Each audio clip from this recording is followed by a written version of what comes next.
రమణ బాబు వాడు సినిమాకి ఫ్రీ పాస్లు ఇచ్చాడు, అర్జెంట్ సినిమాకి వెళ్ళాలి, రెడీ అయిపో. సినిమా ఏం పేరు? నా పెళ్ళం నీ మొగుడు. అదేం సినిమా అండి? నేను దేవుడి సినిమాకి అయితేనే వస్తా. కామాక్షి పెళ్ళయి 6 సంవత్సరాలైంది, ఇంతవరకు శ్రీకృష్ణలీలు, స్వామి అయ్యప్ప మహిమ, భక్త తుకారాం ఇలాంటి భక్తి సినిమాలకు వెళ్ళాం గానీ ఒక సోషల్ సినిమాకి వెళ్ళావా? ఇవాళ సినిమాకి వెళ్ళకపోతే నా పరువు పోతుంది, నువ్వు రెడీ అయిపో. తప్పదంటారా? తప్పదు కామాక్షి. మరి మరి ఏంటి మరి? పట్టు చీర కావాలా, చెవులకు లోలాకలు కావాలా, నల్ల పూసల కొలుసు కావాలా చెప్పు.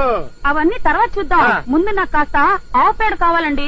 ఆవు పేడ ఎందుకు కామాక్షి? నీళ్ళలో కలిపి పానకం చేసి గ్లాసులతో పట్టిస్తావా నాకు నువ్వు?